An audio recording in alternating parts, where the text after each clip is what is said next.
Que alegria agora, estamos em mais um vídeo. Seja bem-vindo a mais um vídeo do meu canal. Estamos gravando todos as questões de revalida de todas as bancas de todos os anos. E é com grande alegria que a gente está chegando na questão 500, né? 25 questões por dia. Fazemos questões inéditas, né? Surpresas. E falta pouco para o dia da prova. Vamos tentar avançar bastante. Se você está comigo, vamos fazer uma maratona bem intensa mesmo, tá bom? Vamos fechar juntos e tudo vai dar certo no final. 2011, Revalida do INEP. Mulher com 48 anos de idade, parda, comerciante, procura posto de saúde por apresentar astenia, palidez e fadiga fácil ao realizar suas tarefas diárias. Na história da doença atual, relata que esteve bem de saúde até há 15 dias, que iniciaram esses sinais e sintomas. Então a gente vai colocar aqui, né? Nega diabetes, hipertensão, doença de tireoide, nega também o uso de medicamentos. Ao exame físico apresenta palidez, icterícia, duas cruzes em quadros, esplenomegalia, do rebordo costal esquerdo, hepatomegalia 2 centímetros do rebordo costal direito, e hemoglobina, hematócrito, está baixíssimo, né? Ah, tá com a macrocitose,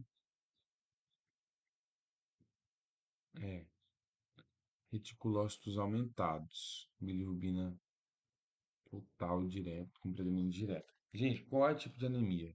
Vitamina B12? Vitamina B12 vai dar mesmo uma macrocitose, mas não vai dar, é muito, não é específico. Pode dar fadiga, sim, mas não, icterícia não é comum, hepatosplenomegalia também não é comum, então cortemos. Anemia do tipo regenerativa provocada por doença hemolítica adquirida. É isso aqui, né, pessoal? Anemia, mas vamos ver o resto aqui, ó. Anemia regenerativa por deficiência quantitativa de células progenitoras associada à hepatite viral. Aqui não fala muito sobre hepatite viral. Anemia e deficiência na síntese de M durante a diferenciação das células eritroides. Gente, doença por deficiência na síntese de globina durante a diferenciação de células eritroides. É isso aqui mesmo, gente. É uma doença hemolítica, regenerativa, né? Então não é por deficiência e nem a regenerativa. É tipo regenerativa provocada por doença hemolítica adquirida. Vamos passar juntos aqui, vamos até a questão 500, 2024, ó. Questão atual, né? Um homem com 50 anos, casado, trabalhador de indústria de reciclagem de baterias, é encaminhado de familiares ao ambulatório de hematologia para investigação de anemia hipocrômica e microcística e astenia. Faz uso de 180 miligramas de dia de ferro alimentar por 6 meses, sem melhoras das alterações do hemograma. Relata que recentemente começou a apresentar confusão mental.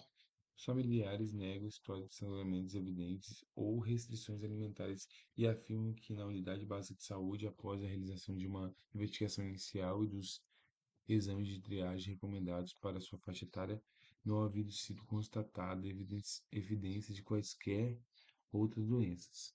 Diante desse quadro apresentado, qual deve ser o exame solicitado para esse paciente? Então, a pessoa que tem um trabalhador que trabalha com reciclagem, que deu confusão mental, deu alteração no hemograma, qual é, você vai pedir o que aqui para ele? Chumbo sérico, né, que está envolvido com as baterias. Pode ter intoxicação por chumbo. Vou até anotar aqui para estudar depois.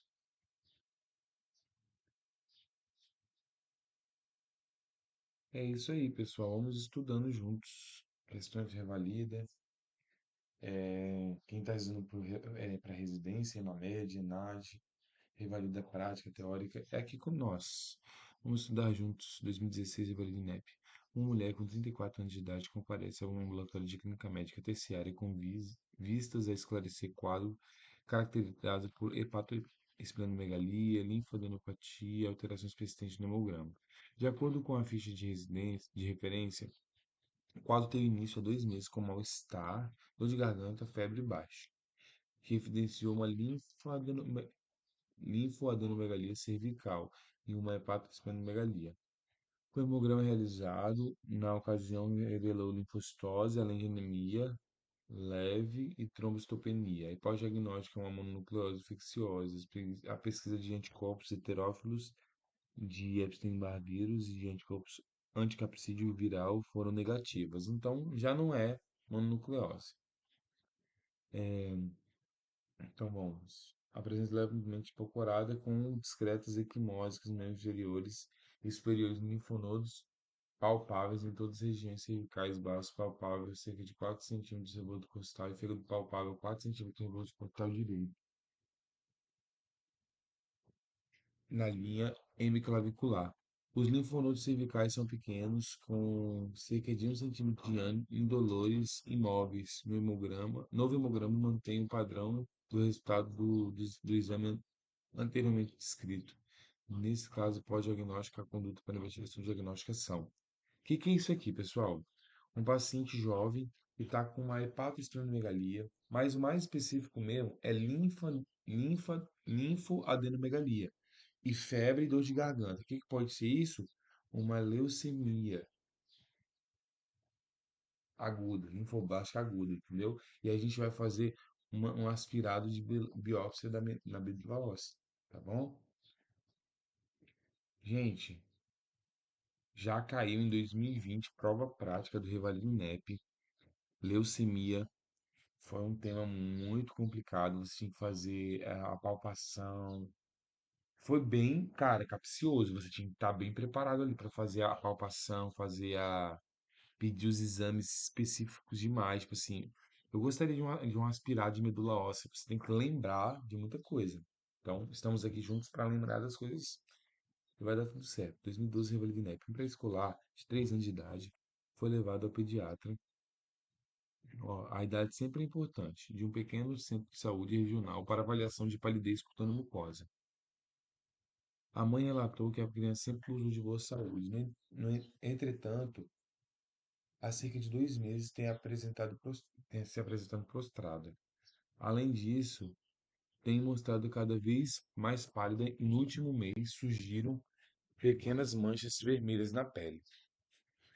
Ao exame, a criança se apresentava hipoativa, hipocorada 2,4, hidratada nictéria cianótica. Foi detectada poliadenomegalia cervical e inguinal. As auscultas respiratórias e cardíacas estavam normais.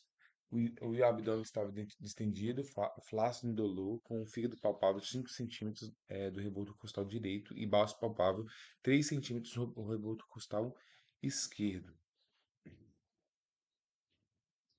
Foi detectado racho petequial disseminado, o hemograma hematócrito baixo, hemoglobina baixa, com então anemia microcítica não tá hipocrômica não, tá normal, é, com leucocitose. Então, tendo vista o provável diagnóstico, quais são os fatores descritos associados a um bom prognóstico nesse paciente? Leucometria maior que 50 mil? Não, não é maior que 50 mil, é plaquetopenia maior que 150 mil, evolução da doença menor que 6 meses, atipia linfocitária maior que 30 centímetros, maior que 30%, ou idade do paciente maior que 1 ano. A idade do paciente maior que 1 ano influencia, né, para um bom prognóstico da doença, né? Vamos seguir aqui juntos.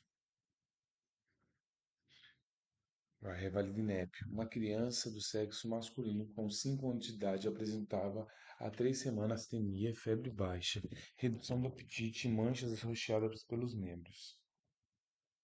Além disso, acorda quase todas as noites com queixas de dores em membros inferiores. Ao exame físico, ela apresenta hepatoesplenomegalia, equimose, membros inferiores e poliadenomegalia. Hemograma evidencia anemia normocítica, normocrômica. Era isso que eu estava querendo lembrar, é normo. Leucócito normal, com linfocitose, presença de linfócito atípico e plaquetopenia. Então, a dosagem de desidrogenase lática mostra elevadas. O anticorpo capsídeo viral de Epstein-Barr e citomegalovírus, IgG positivo e IgM negativo. Então, não é algo agudo, né? VHS está elevada e aminotransferases estão normais, de acordo com o presente clínico laboratorial, o diagnóstico é: qual o diagnóstico mais provável? Uma criança que está com astenia, febre baixa, aí vem aqui, ó, poliadenomegalia e hepatosplenomegalia. Só lembrar de leucemia, né? Linfoblástica aguda. Linfoblásticas é mais infantil, tá, pessoal? Vamos passando aqui. 2025, Revalinep, fresquinho, saiu agora do forno. Menino de 6 anos está internado em tratamento de leucemia linfoblástica aguda. Tem indicação de transplante de células tronco hematopoéticas, transplante de medula óssea. Com relação à modalidade de tratamento, assinar a alternativa correta. Caminhamento desse paciente para o centro de referência de transplante de medula óssea deve ser realizado o quanto antes. Sim, né? A inscrição do paciente em centro de referência de tratamento de medula óssea deve ser realizada tão logo que seja detectada falha na terapia de indução. Mais certo ainda, né? Que ela tem que ser tão logo que seja detectada a falha, né? O exame de compatibilidade em todos os familiares de primeiro grau deve ser realizado antes de inscrição de centro. Não, precisa não. Ele já pode imprimir. Encaminhamento desse paciente para o centro de referência de transplante de medulose deve ser dado somente após a alta hospitalar. Não, já pode mandar. Vou colocar então a B. Ó, ficou palha a palha aqui, basicamente, né? Deixa eu só ver um detalhe aqui. Alternativa confusa, realmente. Vamos passar. Vai. 2017, Evaline Neves, uma mulher com 66 anos de idade, foi encaminhada ao ambulatório de hematologia de um hospital geral para investigação diagnóstica de panцitopenia. Em consulta, a paciente refere astenia progressiva nos últimos 3 meses, relata que passou a apresentar 2 semanas pré-TEG de gengivorragia. Então, 2 semanas, né?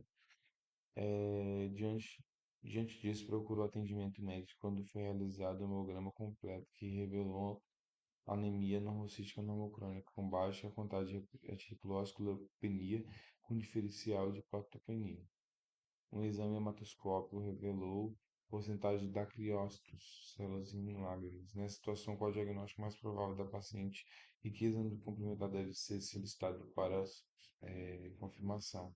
Mielofibrose, que é a biópsia da medula óssea, leucemia mieloide aguda e aspirada da medula óssea, mielodisplasia, citometria de fluxo de sangue periférico, aplasia de medula óssea. Ó, aqui a gente corta porque a aplasia geralmente é ausente a quantidade de reticulócitos, tá? Então,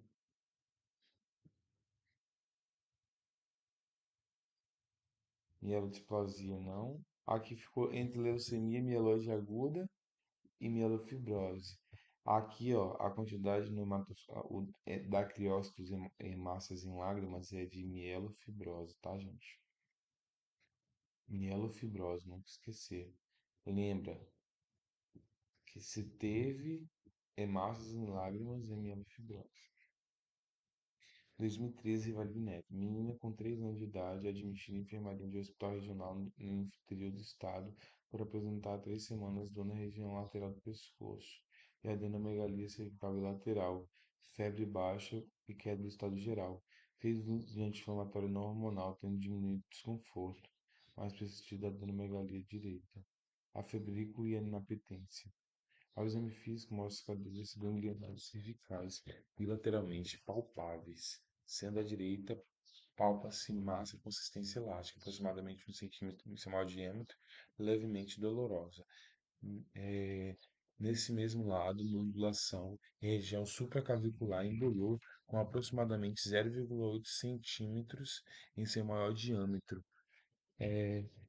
Hemograma, hemácias, hemoglobina, linfócitos. Então, a principal justificativa de transferência dessa criança para avaliação imediata com o especialista é febre, adenomegalia persistentes, presença de nodulação supraclavicular, dupla palpação de cadeia ganglionar cervical, hemograma com atipia linfocitária exagerada, consistência elástica de gânglio cervical à palpação. Gente, o que que dá preocupação para uma pessoa, ainda mais para uma criança, é quando qualquer ser humano, na verdade, quando atinge as sentinelas, né?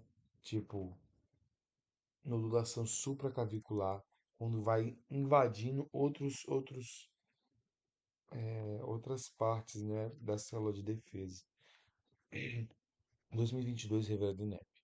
Um homem de 55 anos está há 2 meses com quadro de linfadenopatia cervical e axilar de aumento progressivo associada à febre recorrente com temperatura axilar superior a 38, sudorese noturna e perda de peso 6 quilos desde o início de manifestações.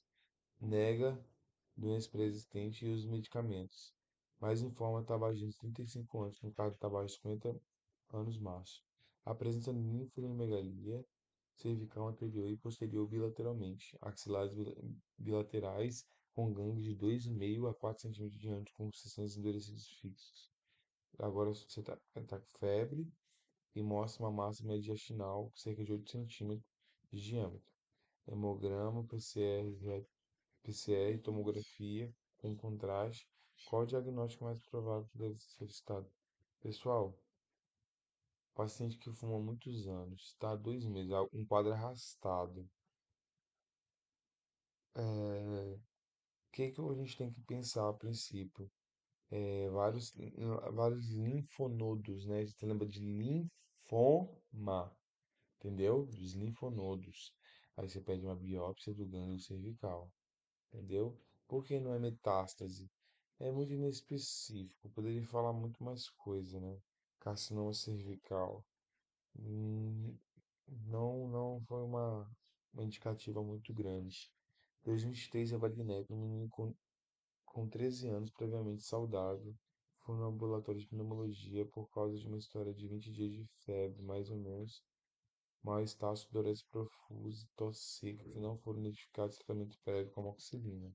Ao exame físico, não observaram, foram observados múltiplos linfonodos de consistência endurecida fixos indolores, de cadeia cervical supraclavicular esquerda, e com diâmetro de 2 a 5 centímetros cada um. A radiografia de tórax mostrando infiltrados pulmonares bilaterais, arredondados e adenopatia hilar bilateral.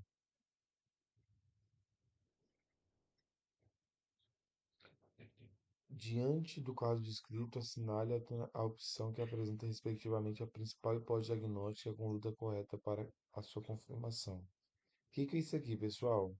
Uma criança de 13 anos com uma febre arrastada, com sudorese, com múltiplos linfonodos. Qual que a gente vai pensar? Mononucleose? Não. Tuberculose? Não. Pneumonia comunitária? Adquirida na comunidade?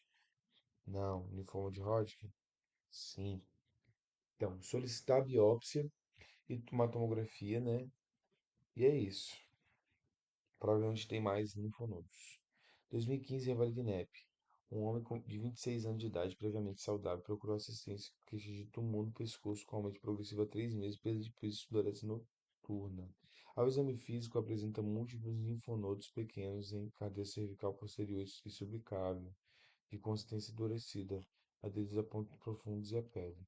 Foram realizadas biópsia da lesão, cuja análise histopatológica evidenciou material de biópsia de linfonodo apresentando células típicas de Redstenberg, circundadas por bandas de material esclerótico.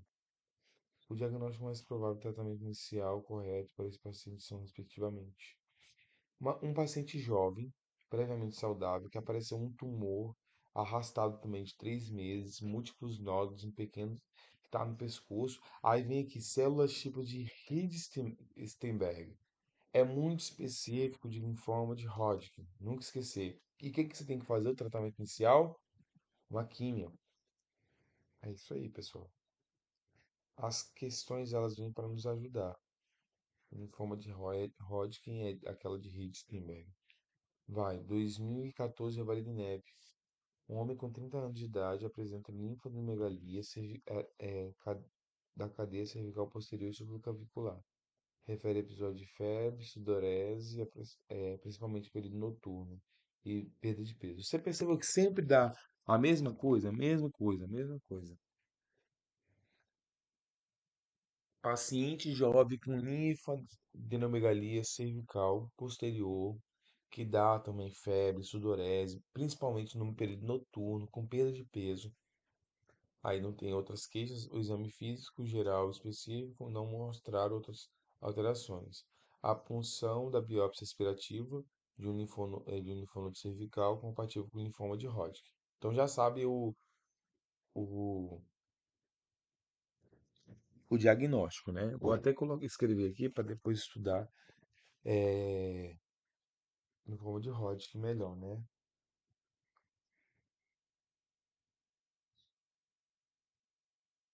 Hodgkin. Vamos, gente. Qual é a opção terapêutica, né? Ah, tá. Não mostrou massa de desenvolvimento de linfonodos. Então, o que que a gente vai fazer?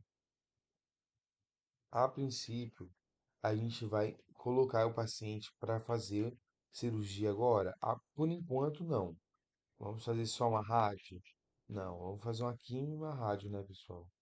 É sempre bom. Vai, 2020, Rivalidade Neto. Uma paciente de 45 anos de idade com queixa de astenia, mal-estar, tosse seca e persistente. Ela procurou assistência médica em unidade básica de saúde. Em seu exame físico, nodou adenomegalia cervical bilateral, sem outros achados. Foi realizada a radiografia de tórax, conforme exibido na imagem. No atendimento ambulatorial, foi realizada a biópsia de um dos nódulos que revelou células gigantes multinucleares, multinucleares com aspecto de olhos de coruja e do subtipo esclerose nodular. De acordo com os achados radiográficos, histopatológica indicada é encaminhar a paciente para. Então, isso aqui é aquele tumor que dá no neuroblastoma.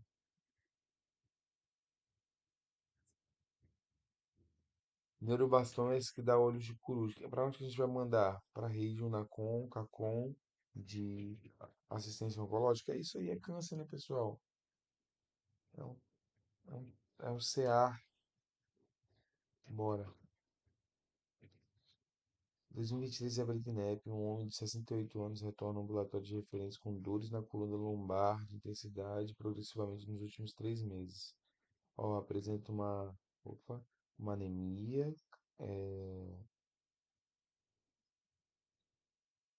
cálcio sérico elevado, creatina elevada, ó, imunoeletroforese de proteína. O que que é isso aqui, pessoal? Ó, para você que está estudando para a prova prática, eu vou te dar um insight aqui desse tema que ele pode cair. É um homem idoso, né, um adulto maior, que está com dor óssea, né, na lombar, com anemia e cálcio elevado. O que que é isso? Hum, Ó, e que você tem que pedir esses exames aqui, ó. Hemograma, PCR, VHS, albumina, cálcio sérico, que é um... Cálcio é um exame que você tem que pedir, hemograma é um exame que você tem que pedir, eletrofluorese de hemoglobina, banda monoclonal de imunoglobulina, você tem que pedir tudo. Radiografia da coluna, tomografia, ressonância magnética. Gente, você não pode deixar de pedir. Só se tiver a quantidade, mas se não tiver, você pode pedir tudo. Então, qual é o diagnóstico? Gente, mieloma múltiplo, tá? Você pede um mielograma.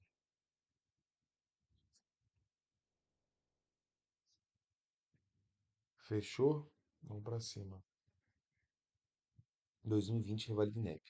Um homem com 64 anos de idade é encaminhado ao ambulatório para investigação de anemia detectada nas últimas semanas durante investigação de quadro de fadiga, cansaço e dores ósseas. Apresenta irregular estado geral e procurado não havendo normalidades. Exames complementares recentemente revelaram anemia, hematócrito baixo, normocítica,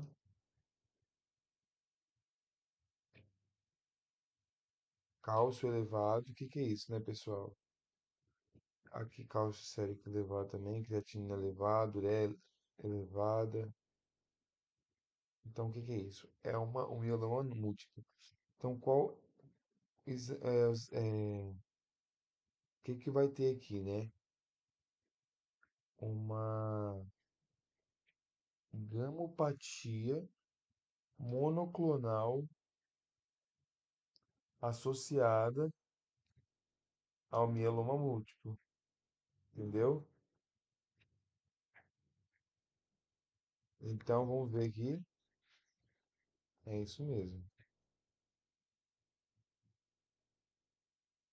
Vai, 2020, gabinete. Um pré-escolar de 3 anos, previamente ido, é atendido por socorro que seu filho apresentou manchas no corpo há 2 dias. Além disso, refere que a criança esteve resfriada no mês anterior e que melhorou após 5 dias. Durante o exame físico, estava febril, alerta com múltiplas proteínas em membros e troncos, pequenos hematomas de joelhos, ausência de inficionegalias ou linfonodomegalia. O exame de esfregar de sangue periférico mostra plaquetas, então uma plaquetopenia, né? 57.000 e macroplaquetas. Células vermelhas e brancas com morfologia e quantidades normais. Nesse caso, o diagnóstico provável e a conduta adequada são. O que que é isso aqui, né? É uma púrpura trombocitopênica. Antigamente falava que era idiopática, hoje é imune, né? A gente vai fazer, então, não é leucemia nem leucemia. É uma púrpura trombocitopênica, né? Antigamente idiopática, mas hoje imune. Como que a gente faz? Segmento clínico corticoide. Se tivesse menor que 50.000, que 20.000, aí a gente colocaria corticoide. Mas nessa situação aqui, no segmento clínico, a gente consegue avançar bem com o estudo, né? Vamos fazer um segmento clínico. Qualquer coisa se diminuir, faremos de tudo, né? Ixi, tá demorando para carregar aqui, né? Vamos esperar, vamos esperar. Gente, que demora. Mas deixa eu ver aqui. Pessoal, realmente é isso mesmo, tá? É a benigna, autolimitada. Então, ó, para evitar prática de atividade com alto risco de traumatismo craniano e evitar o uso de medicações antiagregantes plaquetária e anticoagulantes, tá? É isso, bora continuar. Vai. 2023, Eveline Neck, uma paciente com 30 anos, serviço de emergência devido ao sangramento gengival, aparecimento de pontos ou vermelhados nos membros inferiores há 15 dias, com piora progressiva das lesões e fadiga. Nega febre e uso de medicações e ingestos de bebidas abaixo que mínimo. Então, teve hemácias, hemoglobina baixa, hematócrito baixo, leucócitos normais, plaquetas baixa, TP, deixa eu ver, ureia, DHL normal. Gente, então, aqui é o que? Mostrou-se além de lesões na pele, petex no dorso do pé, tornozelo, sola sem lesões e hemorragia bolhosa bucal. Tá grave, né? Isso aqui é uma púrpura trombocitopênica imunológica grave. É isso aí, bora pra cima.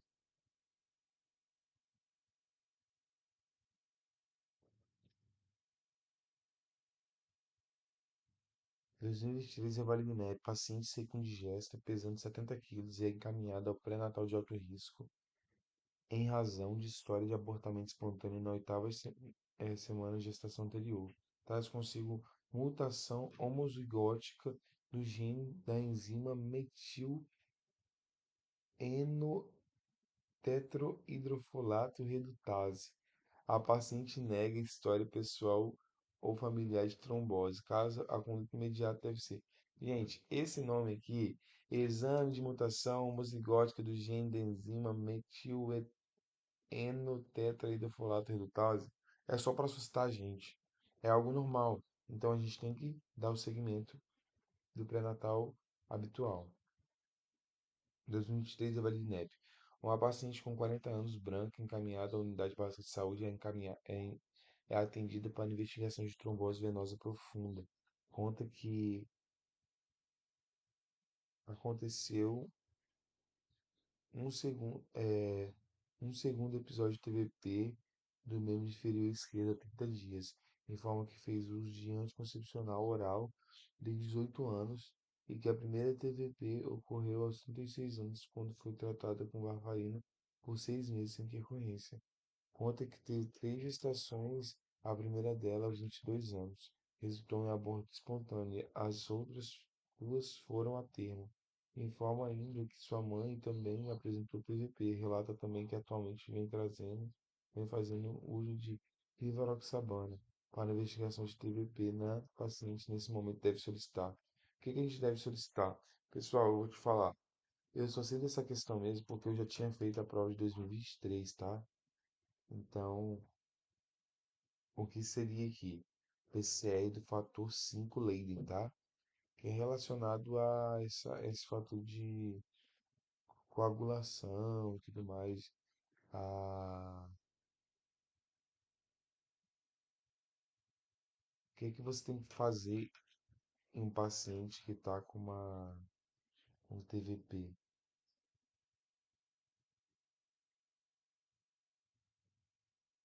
Bora ler aqui, 2013, Revalinep.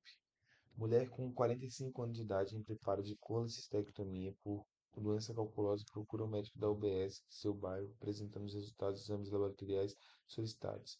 Hemoglobina, ela quer saber sobre o risco de transfusão de sangue durante a operação. Salienta que não perguntou ao cirurgião a respeito da necessidade de transfusão.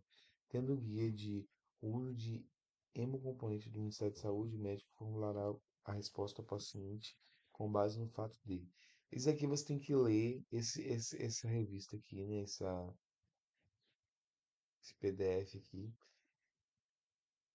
que que a gente tem que fazer aqui? A transfusão de hemocomponentes traz riscos imediatos ou tardios e por isso deve ser evitada na cirurgia própria se possível. A transfusão de concentrado de hemácias está recomendada após perda volêmica superior a 8% da volumia total. Cirurgia de abdômen exige reserva de sangue para transfusão porque pode ser necessário ampliar a ressecção. Após 40 anos de idade, deve, podem ter anemia leve, por isso é correto reservar sangue para a cirurgia. A transfusão poderá ser indicada com a finalidade de proporcionar mais rápida recuperação da paciente. Então, transfusão de hemocomponentes tais riscos imediatos, né? Ou tardios, então a gente tem que ter muito cuidado. 2024, Revalinep. Um escolar de 9 anos, portador de anemia falciforme, politransfundido, encontra-se internado há 3 dias devido à crise álgica. Evoluiu com melhora da dor, estava febril e estável clinicamente. Essa prova. Ah, tá. Do 2024. Vai. Hemograma obteve hemoglobina de 5,8. Baixa, hematócrito baixo, transfusão concentrada de massa e os leucocitários e fenotipadas. Quase ao termo da transfusão, o menino passa a apresentar febre, calafrios no acesso, flancos epistaxe e mantendo estabilidade hemodinâmica cianótica em pé. Gente, o que que é isso, né? Essa questão foi muito polêmica,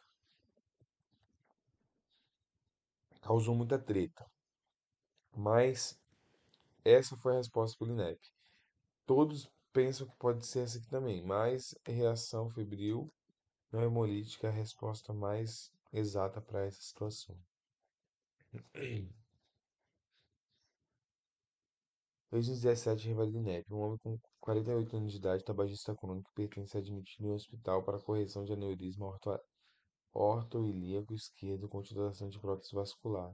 Durante a checagem de informações do protocolo de cirurgia segura adequada cirurgião assistente é antibiótico para terapia e não profilaxia para minimizar o risco de infecção.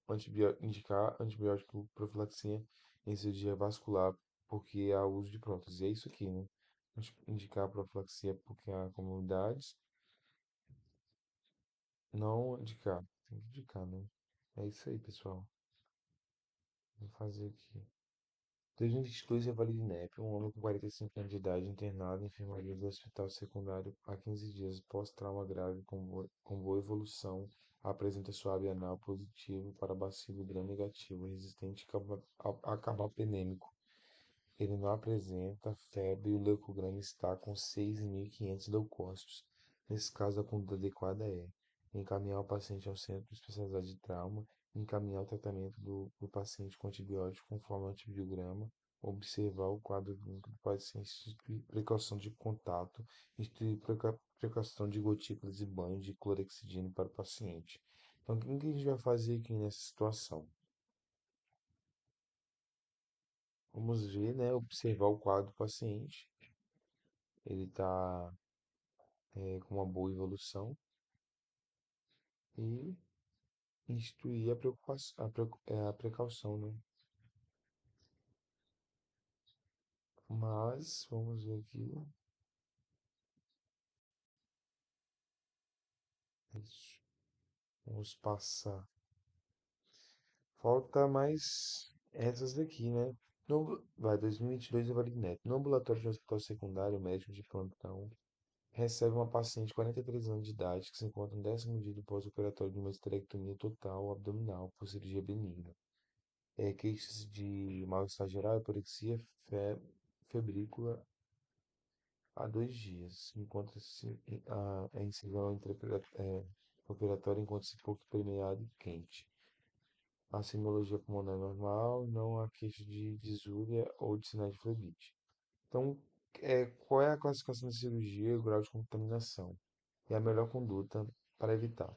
Pessoal, no vídeo da capa vermelha, eu não lembro qual vídeo que é. Ele eu falo sobre a explicação dos pós-cirúrgicos, das complicações, tipo, após 2 dias, qual complicação pode ter? Atelectasia. Após 5 dias, pode ter uma infecção.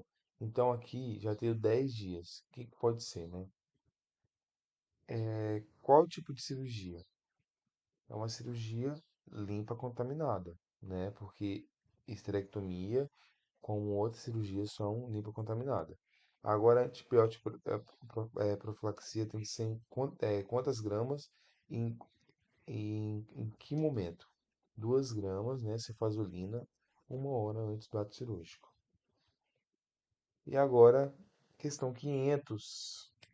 Se você chegou até aqui comigo, coloca aí, ó, hashtag aprovado ou aprovada. Vamos ler aqui a questãozinha do INEP, que é gigante, 2023, Revelia INEP.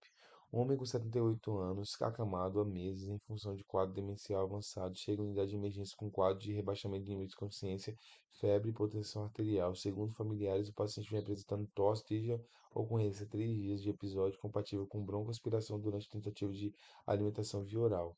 Nos últimos 2 dias, ele apresentou a mostrar-se mais apático, não interagindo minimamente com os familiares, nem aceitando alimentação no dia de hoje, febre acompanhante, aferiu, então tá com uma instabilidade hemodinâmica, né? Bora ver aqui. Ao exame físico é confirmada hipotensão, sonolência, escala de Glasgow 9, desidratação, descoramento de mucosas, taquicardia, está instável hemodinamicamente, né? Aqui a conduta prioritária, prioritária. O que que você tem que fazer com uma paciente que está instável hemodinamicamente? Choque. Instituir terapia e substituição renal para hemodiálise, administrar cristalóides para resgate volêmico. A gente nem precisava ler o resto, né? E aqui a hemoglobina tá maior que 7. É isso, pessoal. Seguimos firme? Bora ver? É isso aí, quase unânime. Pessoal, que alegria estamos aqui. Estamos a rumo a terminar esse instante, todas as questões. Que Deus te abençoe, que você fique em paz, pratique exercício físico, estude muito, que agora está faltando poucos dias para a prova. Eu estou aqui para o que precisar. Tenha maratona, eu vou fazer maratona, eu vou fazer vários vídeos, eu vou postar todos os vídeos. E estude, tá bom? Estudar é sozinho, é você, o seu livro, sua mesa, seu caderno e sua caneta, entendeu? Seu marca-texto, igual eu tenho aqui o meu. No próximo vídeo já vai ser uma cor diferente, tá bom? Foi um prazer estar aqui com você. Fique em paz, até a próxima e valeu!